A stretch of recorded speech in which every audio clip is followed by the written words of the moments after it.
This is Savage Annie with Into the Pit with Annie. Chatting up with Uber Chill Dudes from Fallen Sons, one of our recurring heavy alternative bands from LA, who comes to Vegas to play. Thanks for having us. Thanks for having us. Not a problem. So for the people that don't know you guys, go ahead and introduce yourselves. My name's Garrett. I play guitar in the band and do backing vocals. I'm Jimmy. I play bass in the band, and the singer's late. Yeah, singer didn't show up. Fucking Gustavo. Yeah. That's right. That is his name. Where's Adrian? Age is no longer in the band, actually. Oh. Yeah. Oh, so... All on good terms. He, shortly after we came and played in Vegas, got asked to join Ex Mortis, which is a pretty big touring death metal band. And so, I mean, we were like, dude, you can't pass up that gig because they're going to Europe and everything. So oh, yeah, no. we're pretty stoked for him that he got that opportunity. It's super killer, and he's an awesome drummer, so he totally deserves it.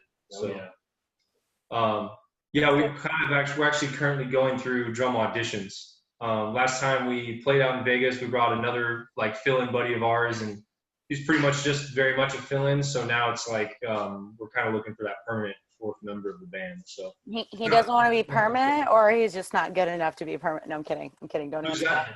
No, he's good enough. He just doesn't want to. It was just a lot of time conflicts and stuff. So it was just I mean, there's no bad blood there either. Just had to figure that shit out, and turns out it just wasn't working the way. It wasn't good for everybody at the time. So now works. People on the plate here that we're looking at. Yeah, should have it figured out in probably next month or so, hopefully. Okay, so moving on to the boilerplate questions, so fun stuff. So how did you guys start? How did you guys meet? Did you all know each other in the scene, or like childhood friends, or how did you begin?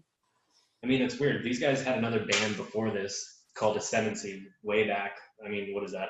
8 years ago now? It's a long time ago. And I've actually heard of them. That's hilarious. It's funny, yeah. So me and my buddy hit me up, and he was like, hey man, this guy's looking for a bass player. Can you give me this guy's number? And I was like, dude, that dude sucks. I'll try out.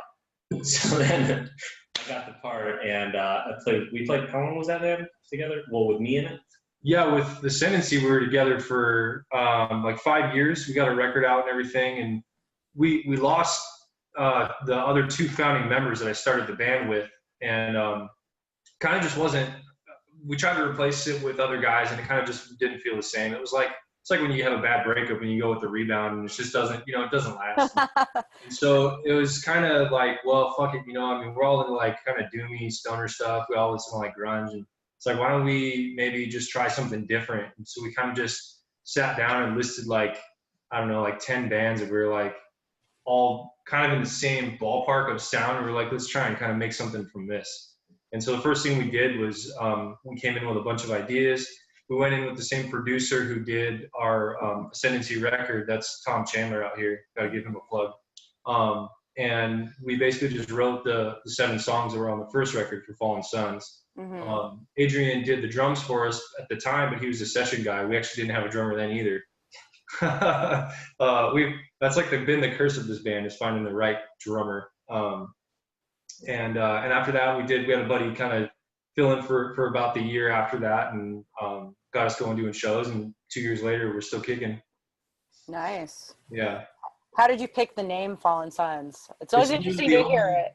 What's that? It's always interesting to hear how bands pick their names. So like Fallen Sons, is it? Ours, no, it's literally the only band name that's not taken in the world.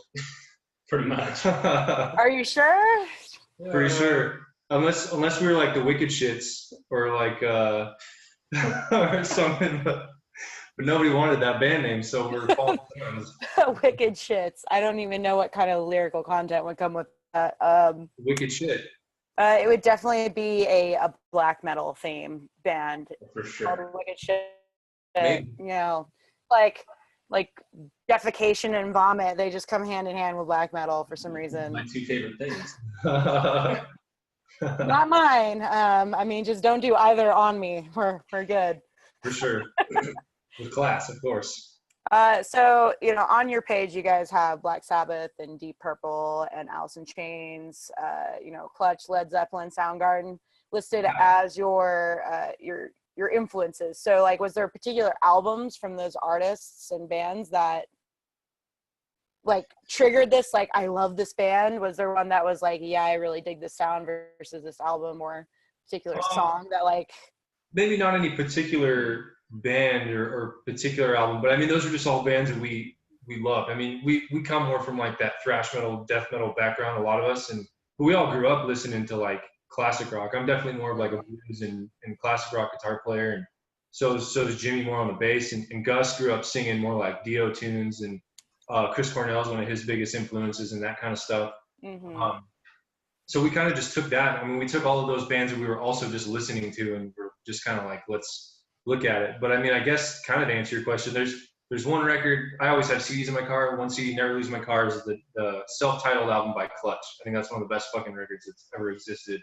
That's definitely a huge influence on me. Nice. Yeah, it's for sure a good one there. What about you, Jimmy? What's your album of choice? The first Soundgarden album. That's well, actually, let's see. I was just pulling her up here because I forgot the name. It's a weird one to say. Bad Motorfinger. Yeah. Soundgarden. Okay. I forgot what it was, but yeah, I mean, that's a killer one. I mean, everything on that record. I think overall, Chris Cornell's my favorite vocalist of all time, and just everything behind his vocals is super powerful, and that's kind of what we're going for here. Is more of a vocal-driven band. I mean, and just have some cool riffs behind it, and we've done okay with it, I think. You think you're not 100% on that. Well, we're I'm still, gonna give you shit throughout this interview, whether you like it or not. So you're just gonna have to deal with it. well, that's why I wear the wicked shits. I mean, fall and sun. That's great. All right. Best event you guys have ever played at? Oh man, that's tough. Or top three? Top three for sure. We did a show our first time at the Troubadour. That was like one of the first big venues we ever played out here, and I mean everybody knows the name. The Troubadour's a lot of history. And so that was cool being from born and raised in LA, being able to play that place and like bring just an insane amount of people and just like party the whole night was crazy. So that's one for me. Number two would be when we just played in Counts Vamped up there in Vegas. That's hands down the best venue I've ever played. For sure. The staff, great sound, yeah. Yeah, just everything, just the way that whole night went, and then just getting drunk and stupid on the strip afterwards was just so killer. So. Oh yeah. Oh, we'll get to that. I have a question specifically for that. Oh, okay. Yeah. And then number three was just the last show we just played at the Viper Room. We actually didn't have a drummer at the time. Hired a buddy of ours to come in and fill in. He's a pro. I mean, that's just what he does for a living, just play the drums. And for sure, I think that was the first time playing live where I felt like that's what Fallen Sun sounds like. So that was a really cool one. Yeah. You guys didn't like the dive bar? No, I'm kidding. I love the dive bar. Actually, it's not. Dive bar is fun. Not on the top three. I think another one that was really fun was, I think me and Garrett can both agree on it. It was at the 5-Star Bar with these bands, War Cloud, Holy Grove. Oh, shit. What was that? Oh, man. House of Broken Promises. Yeah, they're great.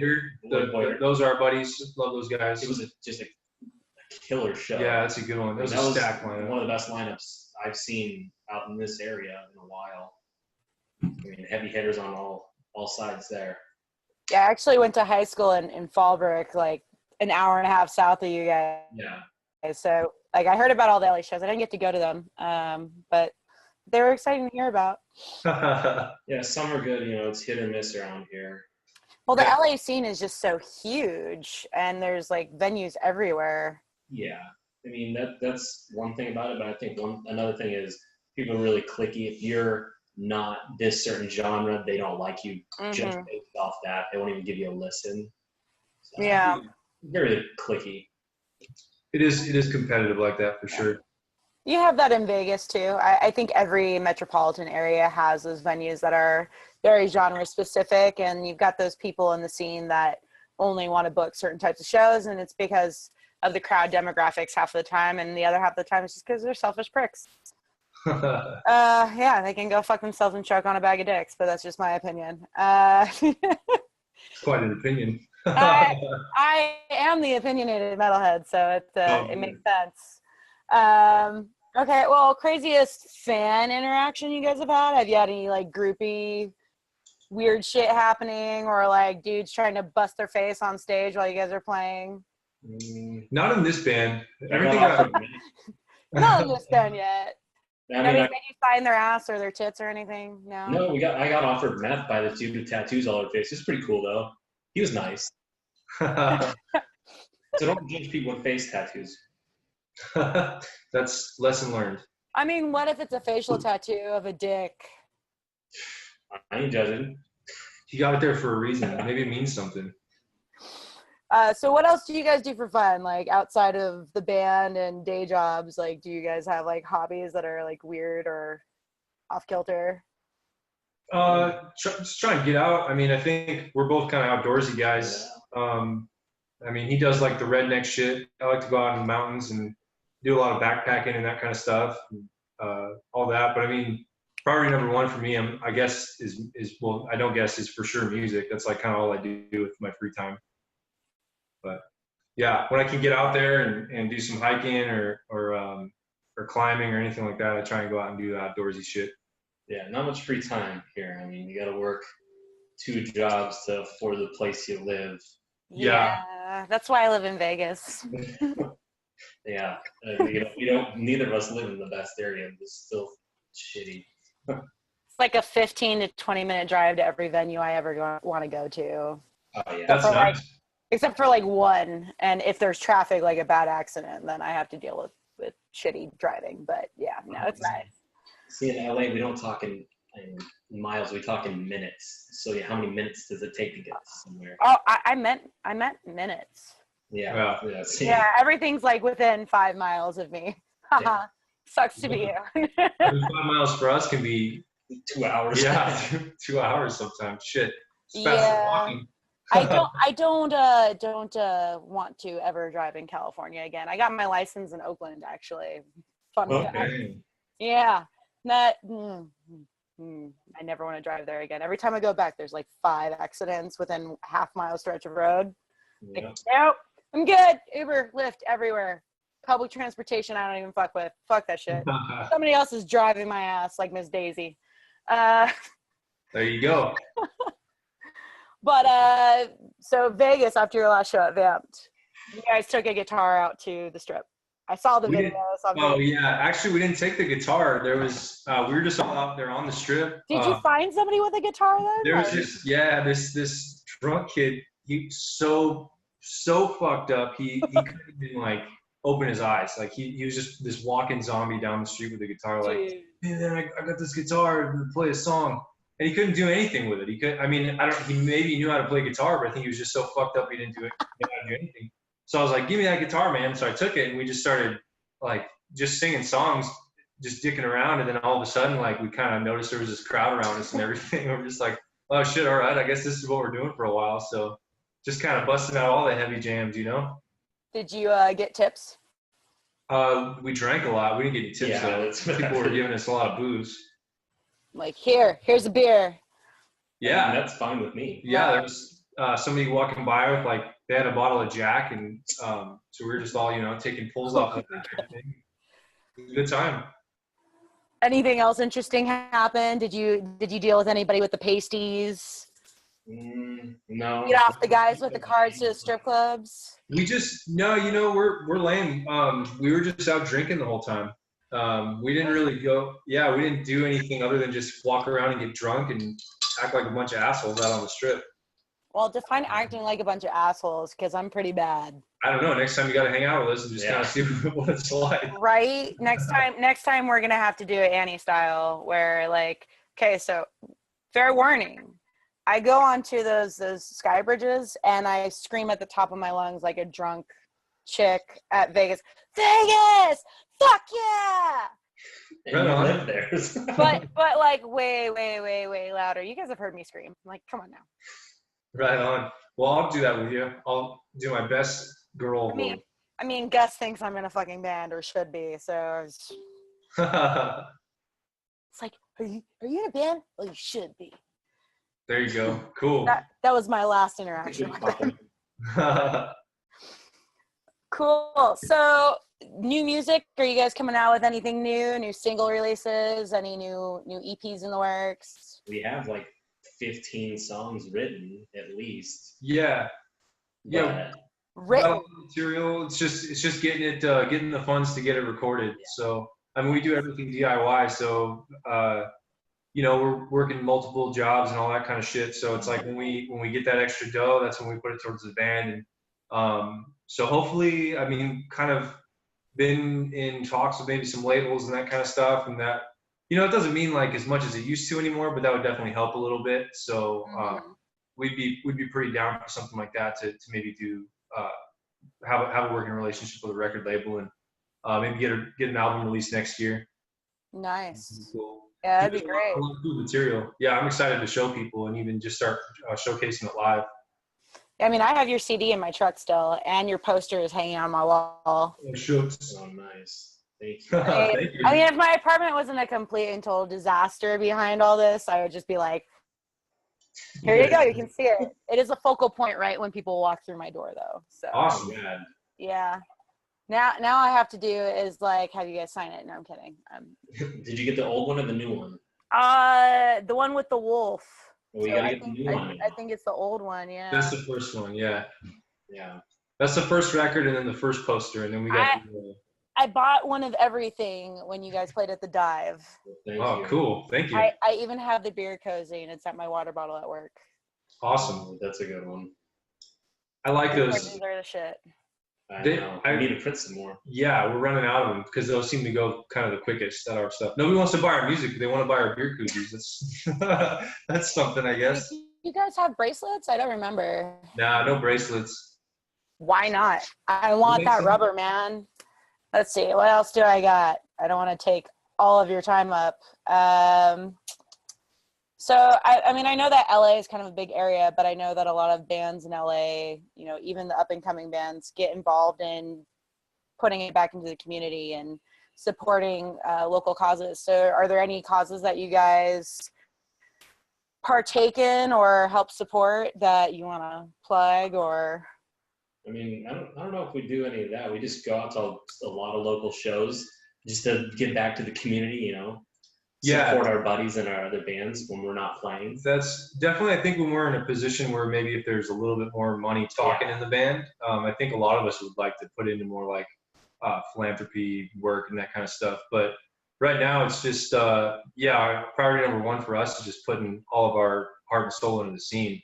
We have like one band rule. I know it's like some bands like to wear like uniforms and shit on stage or just normal shirts. Our only band rule is if you're going to wear a band tee, it's got to be from a local band. That's our only rule if you go up on stage, if you're going to wear a band t-shirt. Who are you going to impress if you're like this band and like, I'm going to wear my Iron Maiden t-shirt up there.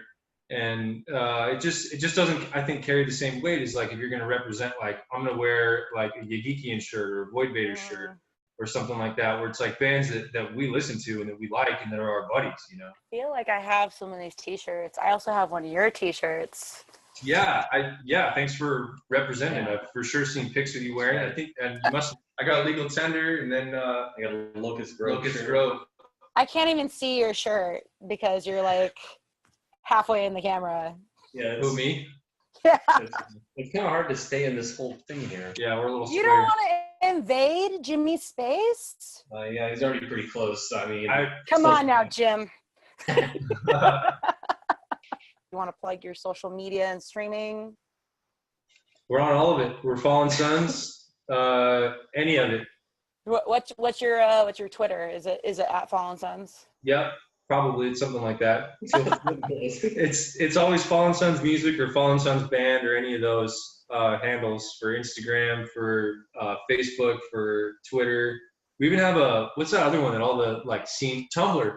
We even have a Tumblr that we never use, but we have it. Ooh. So all that shit, YouTube and Spotify, those are the big ones because that's where we got all the tunes on and everything. So fallen sun, like a sun, not Suns, yep, like the sun in the sky. That should make that distinction since, yeah. Cool. Well, thank you guys for meeting up with me in the virtual world and chatting it up. And I'm looking forward to the new stuff that you guys end up coming out with. For sure, actually, by the time we get to Vegas, probably in the next month or two, we'll be playing maybe 1 or 2 new songs. So, yeah, be ready for that. Well, I'll be screaming.